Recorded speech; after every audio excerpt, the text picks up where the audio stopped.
ufite uburwayi umaranye igihe kinini ku buryo ubona ugiye kurengerwa, birashoboka ko ufite intambara uzimeza amakuba ubona ugiye kurengerwa, birashoboka ko wahuye n'umusozi ubona igiye kukurenga, ariko Uwiteka umva ijambo akubwiye.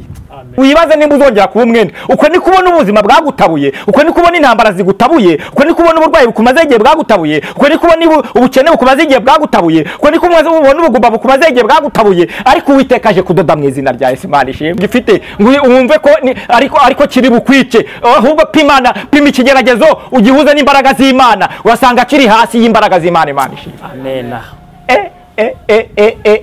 Mabwawe kangura Uwiteka mu mibereho yawe, kangura Uwiteka ku kigeragezo ufite, kangura Uwiteka ku haleluya. Yesaya yaravuze ngo yemwe bimutse Uwiteka ntimugatuze ntimugahwe. Kakangutse ku byoherezwaga by'imbaraga ze mwijima, Uwiteka kangutse ku mbaraga zose zakurwanyaga, arakangutse arabicyashye mu izina rya Yesu. Ni wakira Imana ishimwe. Haleluya. Numva nahagurukanye nkagenda kuko Uwiteka, ariko Uwiteka nawe agiye ahagurukije kuzicishikesha, ahagurukije kuzitesha agaciro, kuko umva uko Bibiliya ivuze ku murongo waho wa 39 batagira ngo nibyo turi kwivugira. Namenye ko Uwiteka ahagurukiye gucyaha uyu muyaga n'umuraba. Wari umukobwa uri mu gihugu cyo hanze uburyo banuze. Imana ntabwo bisaba kwikebagura kugira ngo ikore imirimo n'ibitangaza. Ibidashobokera abantu Uwiteka arabishoboye. Uwiteka yarabonye igihe wari umaze urira, ariko atangaje ijambo ry'ubuhanuzi ku buzima bwawe ngo nawe niwakire guseka mu izina rya Yesu. Amen. Niwakire guseka mu izina rya Yesu.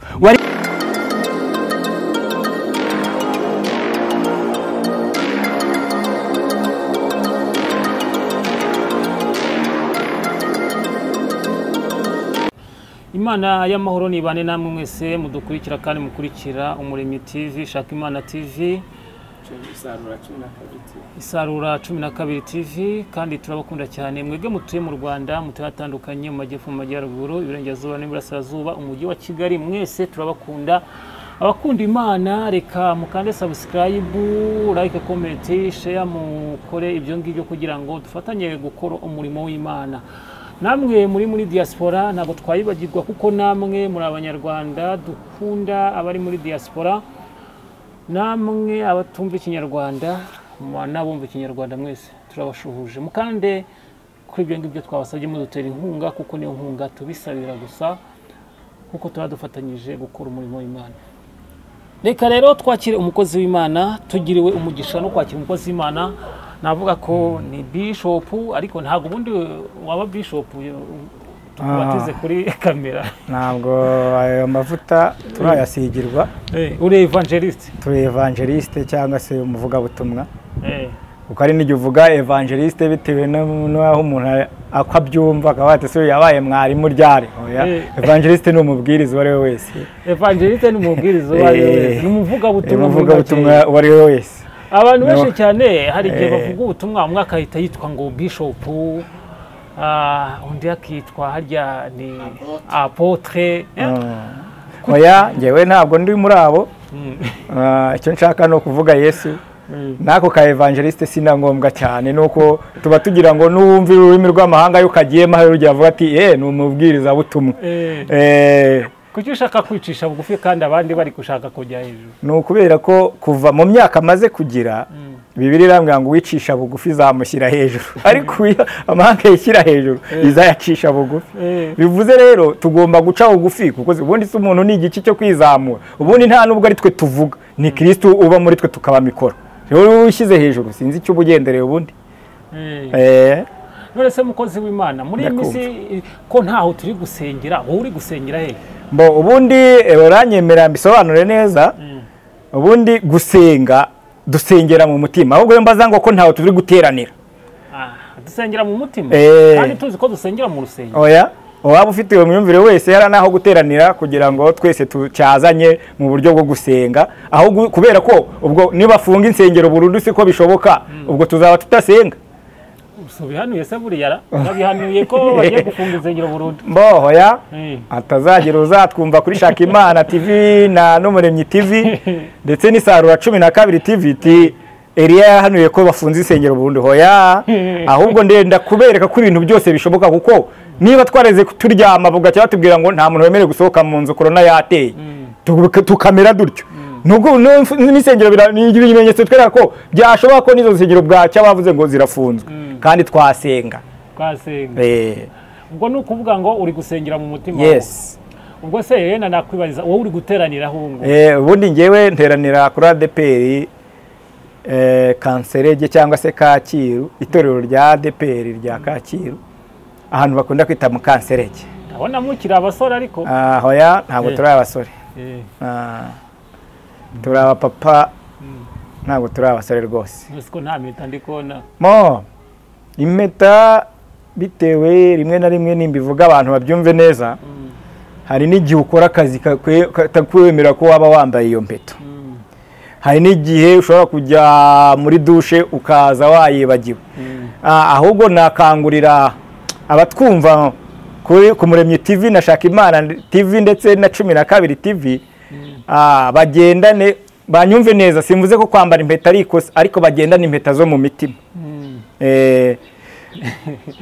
muri ibi bisi ari abantu bagenda nta mpeta bafite noneho ku buryo ngo bafite ahantu ngaraza gukatira kugira ngo mbese aharakatira abone ko nta mpeta afite akiri umusore ubwo ngaruye mu cyigisho ejo bundi nanyujije ku Muremyi TV kuri Shakimana TV sorry kivuga ngo muyoborwe n'umwuka n'ubundi uteyobowe n'umwuka ni waba wambaye impeta n'ubundi wakora amanyanga ahubwo tuyoborwe n'umwuka niho uzaturinda ibyo bintu byose none se impeta ni ikimenyetso cy'uko washatse umugore ariko wenda hari n'abashatse bafite abagore isi tugezemo rero ahubwo uvuga ngo tukizwe neza kuko nta mukobwa cyangwa umugore ugikangwa n'impeta ahubwo yifite niho abona ukuntu akwegera neza n'abagabo bafite n'abagabo bafite impeta ubu ntabwo bikiri ibintu byo gukangana ahubwo abavuga ati uyu niwe ufite n'ubushobozi nta niwe nkura mbese nuko ni umugabo ngo niwe ufite amafaranga niwe ufite amafaranga urakoze cyane twiganiriraga kugira ngo twinjire mu kiganiro namwe nimuze tuganire mukore subscribe na comment mutuganirize natwe tuzajya tuganira namwe kandi mukore share like comment kuri izo channel mwumvise reka tumu umwanya none hadusengera Imana dukore uwo murimo Imana yaduteguriye yadushaka murakoze reka twubahe Imana dusenge turagushimiye Uwiteka uri Imana ifite imbaraga ubutware n'ubushobozi tugushimiye ko tugejeje kuri channel Umuremyi TV 12 TV na Shakimana TV tuje kubwira abantu ibintu byawe cyangwa ijambo ryawe reka rigira umumaro kandi dusengeye n'abarwaye bari impande zose z'isi dusengeye n'abashonje bari impande zose z'isi dusengeye n'abanyamibabaro bari impande zose z'isi kugira ngo ijambo ryawe rikize ibyaha rikize imvune zo mu mitima kandi ritange n'imibereho ku bantu bawe ni mu izina rya Yesu amen murakoze cyane murakoze cyane reka dusome ijambo ry'Imana dusanga mu gitabo cya Mariko ibice byaho ni ibice 4 n'umurongo wa 37 turageza kuri 39 reka dusome mu izina rya Yesu hari ijambo rivuze ngo nuko ishuheri y'umuyaga iraza umuraba wisuka mu bwato bugeraho bwenda kurengerwa 38 yari asinziriye aryamye ibwerekeza yiseguye umusego baramukangura baramubaza bati mwigisha ntubyitayeho ko tugiye gupfa 39 aravuga ngo akangutse acyaha umuyaga abwira inyanja ati ceceka utuze umuyaga uratuza inyanja iratungana rwose amen Imana idumugisha cyangwa iri jambo tugiye kuganiraho narihaye umutwe uvuga ngo nubwo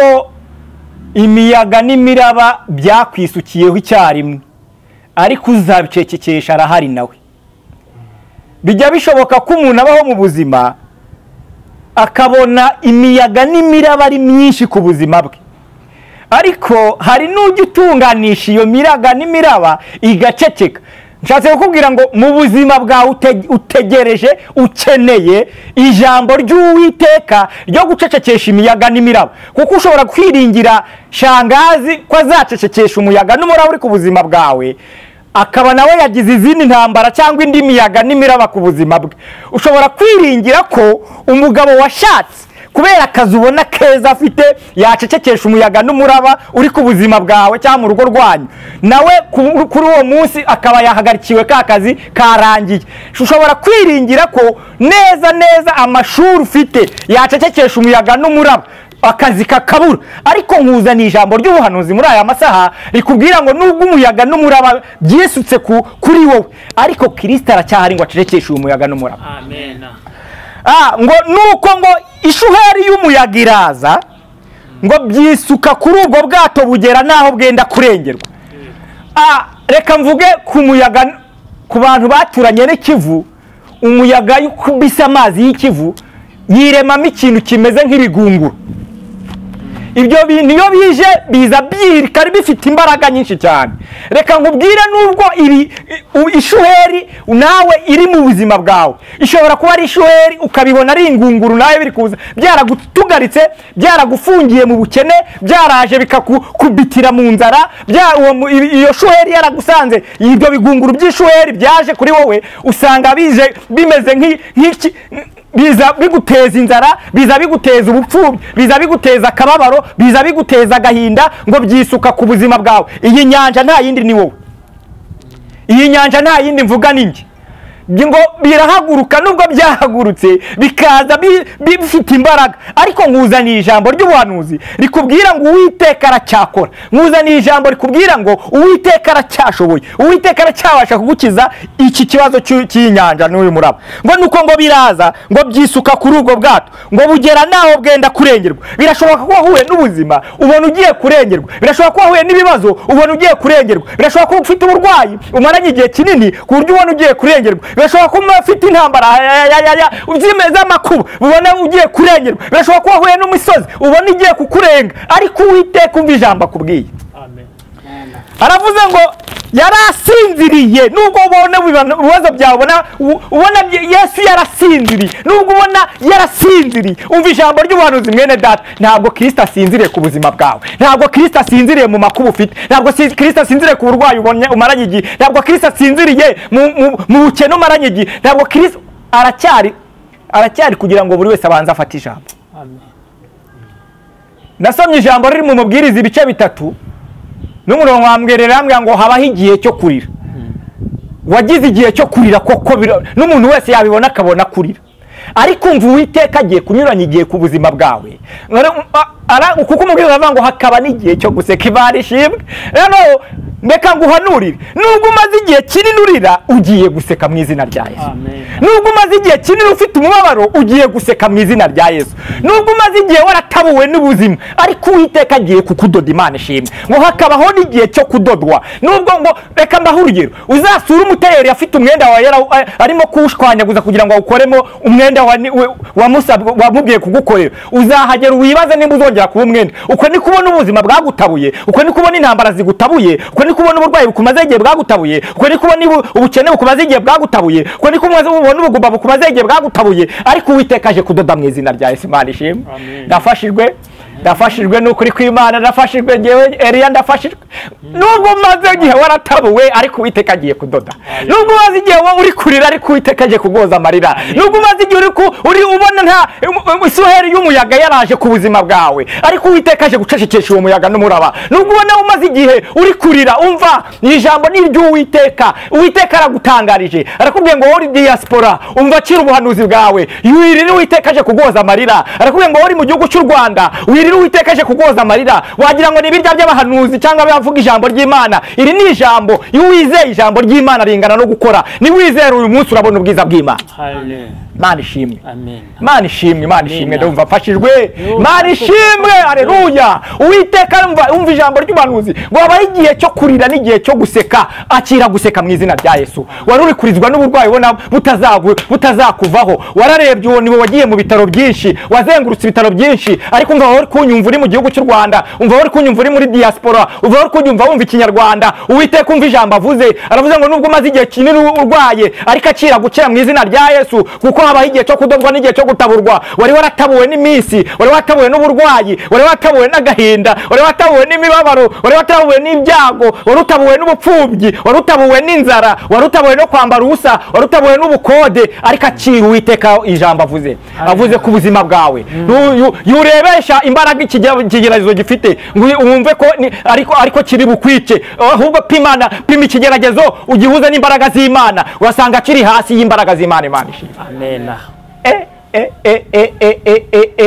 Burya uzi Patiri, uzi ko ikigeragezo dufite ugipimye n'imirimo y'Imana kiri hasi cyane, dawuni. Umwanditsi wa Zaburi yavuze ngo amajwi y'amazi menshi n'umuraba ukomeye w'inyanja, Uwiteka uri hejuru abirusha imbaraga. Bivuze ngo nupima amakuba n'ibyago, ugapima kubura urubyaro, ugapima kuba inzara ikumazeho igihe, ugapima ubukene umaranye igihe, urasanga biri hasi cyane yo gukora kw'imbaraga z'Imana. Amen. Imana ishimwe. Nukuri nafashe nanjye nafashe. Burya reka nkubwire, humura ntupime ugire ahubwo wowe umva ijambo nkubwiye. Hari ijambo riri mu gitabo cya Mose rivuga ngo bene abo icyo gihugu tuzabarya nk'abarya imitsima, mwebwe gusa ntimugomere Uwiteka. Umva mwene data, ntugomere Uwiteka, ibyo ubona uzabirya nk'umutsima nutagomera Uwiteka. Ahubwo password we kugomera Uwiteka. Imana ishimwe. Password ni ukutagomera Uwiteka. Password ni ukutagomera Uwiteka. Ubundi fata umuyaga, uburemere bw'umuyaga, uburemere bw'usinziriye mu bwato, n'usinziriye mu bwato, uwo ni uri bukaba. Haleluya. Imana ishimwe. Bivuze ngo barimo bagenda bari mu bwato, ngo aryamye Kristo none ngo yari yiryamiye. Reka ngutangare ijambo ry'ubanuzi muri amasaha. Nubwo ubona amakuba yabaye menshi, Kristo niwe yaryamyemo. Inyanja urimo ugendamo, abigishwa inyanja bari barimo bagendamo bibagiwe cyangwa bari babaye nk'abahuze gato, bibagiwe ko nayo yaremwe n'Uwiteka. Noneho Uwiteka kubera ko ariwe wanayiremye, ntabwo yari afite, niyo mpamvu yaryamye aranasinzira. Noneho abigishwa bo ngo barimo barwana intambara z'umubiri. Umaze igihe urwana intambara z'umubiri, ariko humura wikirwanire. Umurwanyi ni Kristo mwawe wamenye, umurwanyi ni Kristo wizeye, umurwanyi ni Kristo wakiriye, umurwanyi ni Kristo ufite muri wowe. Imana ishimwe. Ngo nuko rero ngo Kristo ngo yiryamiye yiseguye. Patiri umva ijambo. Wari uzi ko nubwo ubona intambara zimaze imyaka myinshi udashobora no kuzidevelopa ngo uzibwire abantu, ariko Kristo aburya aryamye aho ziri. Impamvu Kristo adafite ubwoba, impamvu Kristo adafite ubwoba bw'intambara ufite, wa mwene data uri mu gihugu cy'u Rwanda, wa mwene data uri muri diaspora, uva impamvu Uwiteka adafite ubwoba bw'intambara ufite, n'ubundi aziryamyemo. Nuwe icyo usabwa mukangure. Kangura Uwiteka ku buzima bwawe, kangura Uwiteka mu mibereho yawe, kangura Uwiteka ku kigeragezo ufite, kangura Uwiteka ku Haleluya. Yesaya yaravuze ngo yemwe abibutse Uwiteka, ntimugatuze ntimugahweme abibutse Uwiteka. Imana ishimwe. Ntugatuze ubutse Uwiteka amakuru ufite, wiceceka uvuge ngo namubwiye cyane. No, komeza umubwire aracyabakora, komeza umubwire aracyafite imbabazi, komeza umubwire. Ngo nuko ngo yari asinziriye aryamye bwerekeza. Kamfite mvugira ijambo ry'ubwerekeza araryamyemo. Bivuze ngo Kristo burya niwe n'ubundi wari uri kuyobora ubwo bwato. Bivuze ngo amakuru ufite n'ubundi Kristo ayarimo. Si wowe utwaye ibibazo ufite, Kristo niwe ubitwaye. Umva ijambo. Si wowe utwaye amakuru ufite, Kristo niwe aremerereye. Kuko yaravuze ngo sinzemera ko umukiranutsi wanjye asabiriza n'urubyaro rwe, ndetse si we wenyine. Kandi yorongera aravuga ngo sinjya nezezwa. Yabibwiye Yeremiya, aravuga ngo Yeremiya ntugire ubwoba ngo ugira ngo amakuru ubona ufite sinyazi, sinjya nezezwa no kubabaza umuntu iteka. Ayo ni mu maganya ye. Njyewe Uwiteka sinezezwa no kubabaza umuntu iteka, cyangwa ahubwo njya mugirira ibambe. Watuyeho ibambe ry'Imana kuri aya masaha. Wowe uri kumva Shaka Imana TV, ukumva Umuremyi TV, ukumva Isarura 12 TV, umva ijambo ry'ubuhanuzi. Watuyeho amahoro, watuyeho ubuzima. Uwiteka azanye ibambe ku buzima bwawe. Uwiteka warumaze igihe warashakishije hirya no hino, warabuze ibambe ry'Imana. Akira ibambe ry'Imana. Warumaze igihe wibaza aho rizaturuka, umva ubuhanuzi. Akira ibambe ry'Imana mu izina rya Yesu. Abantu ubuzima bamaze igihe bwarashaririwe, bwarabashaririye, nimwakira ibambe ry'Imana. Uwiteka arahagurutse aje gushyira mu mahoro abo bacurira ingune mu izina rya Yesu. Uwiteka ahagurutse no gushyira mu mahoro. uwiteka azahagurutse no gushyirwamo ngo nuko ngo aryamye ibwerekeza, reka mvuge mu bwerekeza neza mbusobanure.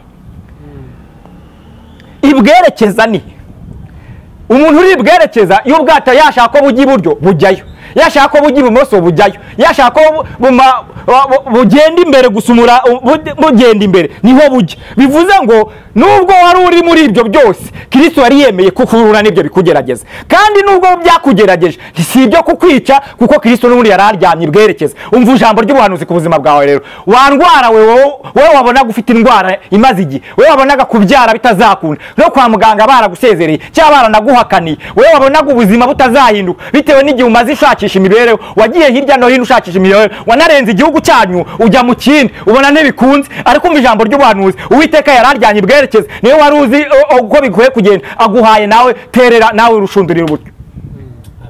Kuko Petero yageze avuga ati ibi bintu ndabona bitazavamo, nawe wabonye bitazavamo, ujya no mu kindi gihugu gushaka ubuzima, ugaruka ntacyo uzanye. Ariko Uwiteka araje arakubaza ngo mbese ufite icyo kurya? Uwiteka arakubaza ngo mbese ufite icyo kurya? Mubwiza ukuri, mubwire ko ntacyo. Bwiza Uwiteka ukuri, mubwire ko amakuba yawe warwanye wirwanire byanze, Uwiteka kurwanire. Ngo nuko Petero ngo abibonye nawe ngo agiye aravuga ngo Petero, wibuke ko Petero yari n'umuhanga mu kuroba, aramubwira ngo ushyira iburyo umvira Uwiteka, kuko Petero yagishyira mu kode yo kundazi kuroba. Yaravuga ati uyaje ambwira iki? Ngewe n'iburyo nahashyize n'ibumoso nahashyize ntacyo nafashe. Ariko arangira avuga ngo ubwo ari Uwiteka ubivuze, umuryami bwerekeza, reka nterere iburyo.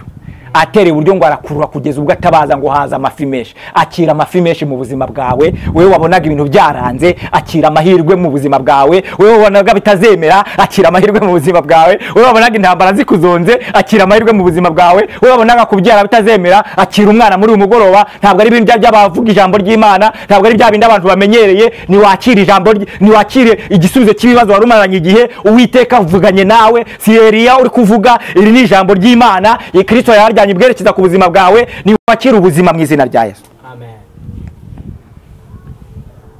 Ngo akangutse acyaha umuyaga n'umuraba.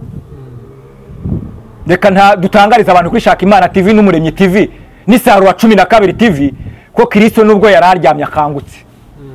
Warasenze akomeza araryama, waracuruje akiryamye ntibyemera, washatse akazi cyagiye akiryamye ntibyemeye, washatse imibereho cyagiye akiryamye ntibyemeye, wagize ngo nawe ubone imibereho cyangwa amateka ahinduke kuko yari akiryamye yiseguye umusego ntibyemeye. Ngo ariko arakangutse, Uwiteka akangutse ku buzima bwawe, Uwiteka akangutse kuri ubwo burwayi, Uwiteka akangutse kuri ubwo bukene, Uwiteka akangutse mu gahinda wari ufite, Uwiteka akangutse ku bupfubyi wari ufite, Uwiteka akangutse ku barozi bari bamaze igihe barakuroze, Uwiteka akangutse ku mitego wari waratezwe, Uwiteka akangutse ku byoherezwaga by'imbaraga ze mwijima, Uwiteka akangutse ku mbaraga zose zakurwanyaga, arakangutse arabicyashye mu izina rya Yesu. Ni wakira Mari ishimwe. Haleluya. Numva nahagurukanye nkagenda, kuko Uwiteka uzi ko acyashye amakuba wari ufite. Mari ishimwe. Uzi ko Uwiteka acyashye intambara zazikuri imbere. Uzi ko Uwiteka acyashye agasuzuguro ka Nahashi. Wavuze ngo nimkeretse mwemeye nkabanogora mwijisho ry'iburyo. Uzi ko Uwiteka yishe agasuzuguro ka Nahashi ku buzima bwacu. Uzi ko Uwiteka yishe agasuzuguro ka Nahashi ku buzima bwawe, kugeza ubwo yavuze ngo kugira ngo njyewe ngire icyo mbamarira nuko mwakemera nkabanogoramo ibijisho ry'iburyo. Ngo ariko abakuru b'iyabeshi babyumvishe baramubwira ati sha duha iminsi 7. Imana yacu twasenze, twabonye yambutse Abisirayeli ku nyanja itukura, twabonye ikiza izura Lazaro, twabonye kurasha Dora karasha na Benenego mu itanura ry'umuriro, nitagira ikikora tuzaza tugukorera. Muri iyi minsi 7 barirundanya Patiri, Umuremyi barirundanye. Baravuga ati bayibutse imirimo, baravuga ngo wibuke ko hari igihe twabuze ibyo kurya, umuhanuzi Elisa abihanuye umutware wari utuyoboye cyangwa wari utwaye abandi, aravuga ngo nubwo Imana yakingura amadirishya y'ijuru bivuze ndibyabaho, ngo aravuga ngo ejo indengo imwe yanuzi zabiri kugura Sayiri izagura shekeri, n'ingezi izagura shekeri. We yumvishije bitewe n'imibabaro y'inzara imaze igihe, akuba inzara amaranye igihe, ayiteranyije n'imbaraga z'Imana abona 0 kandi ntibibaho. nkabona zero. yabonye zero. Niko kuvuga ngo ibyo uvuze niyo yakingura amadirishya y'ijuru. Ariko reka ngutangarize ijambo ry'ubuhanuzi. Imana ntabwo bisaba kwikebagura kugira ngo ikore imirimo n'ibitangaza. Ibidashobokera abantu Uwiteka arabishoboye. Ngo nuko nguyu mugabo Kristo turi kuvuga ngo akangutsa cyaho uyu muyaga n'umuraba.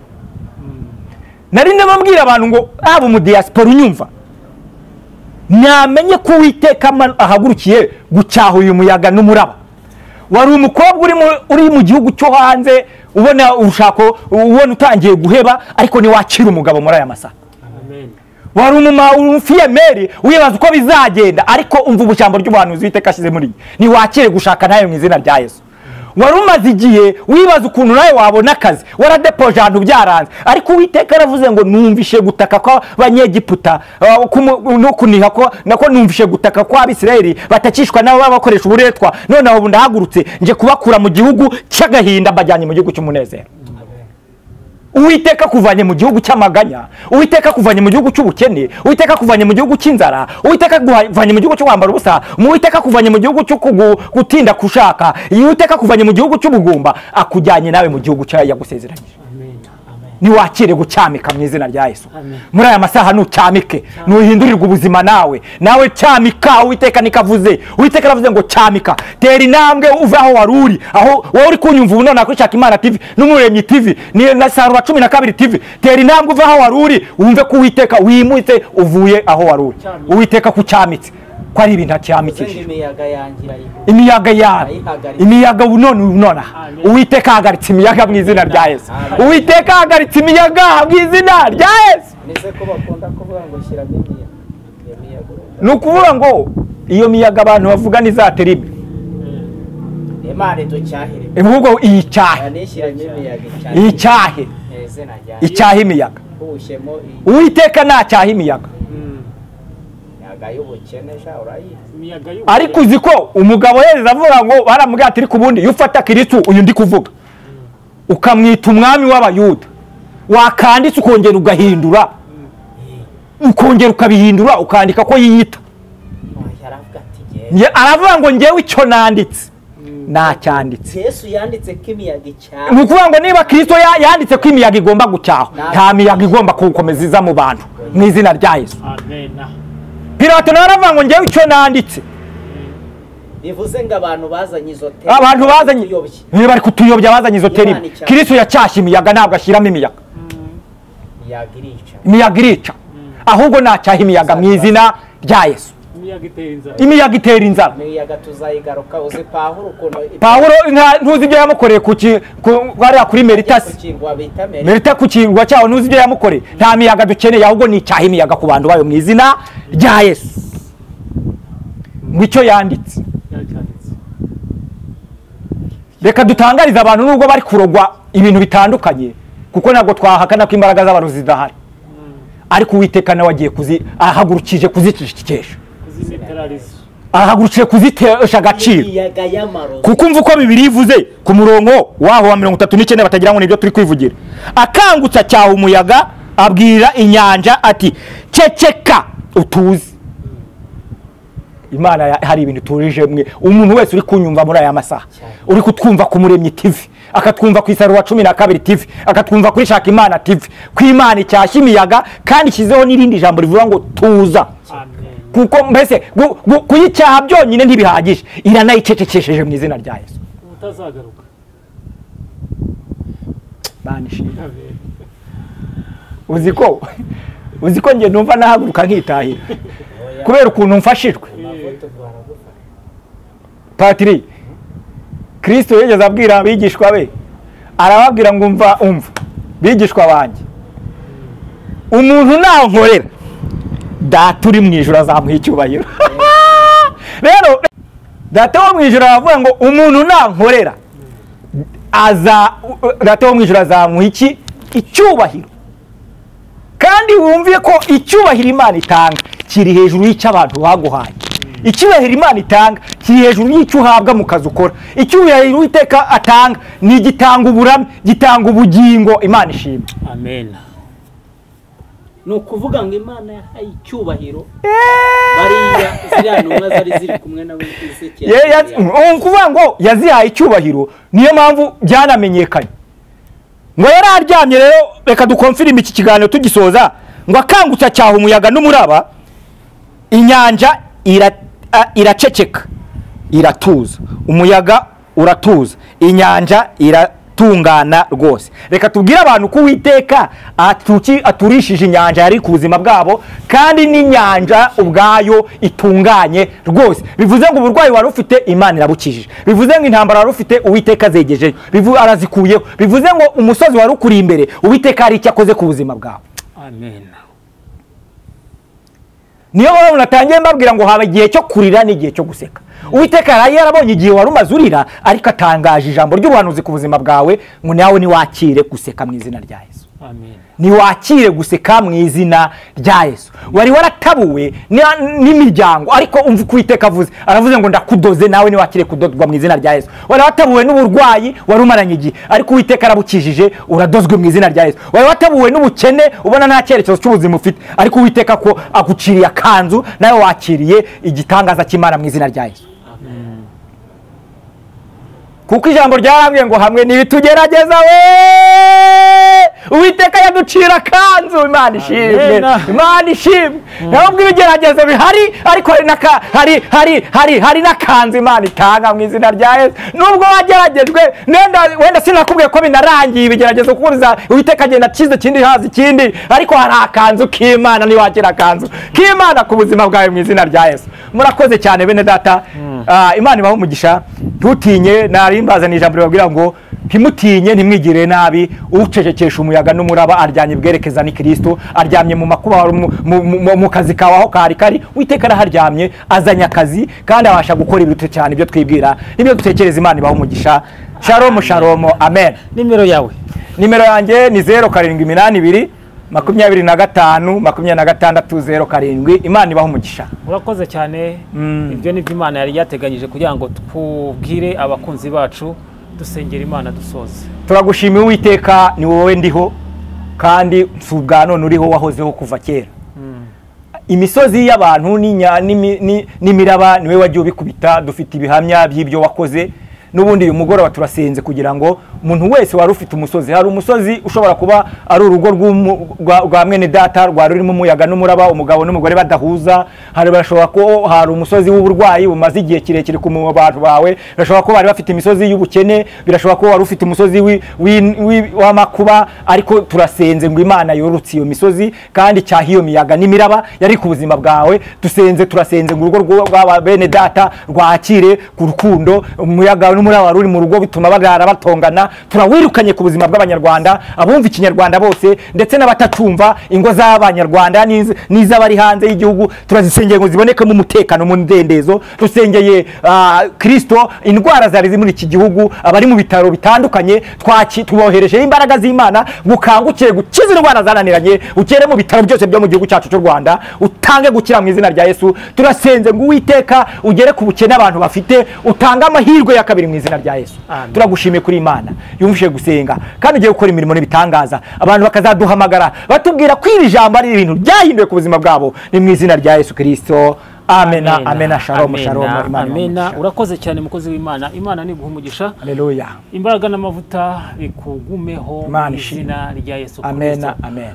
Mwebwe mwese mudukurikira turabashimira, kandi Imana nibahe umugisha. Muhahe muronke, mugire umugoroba mwiza. Ciao ciao, na utaha tuzongera tuganire.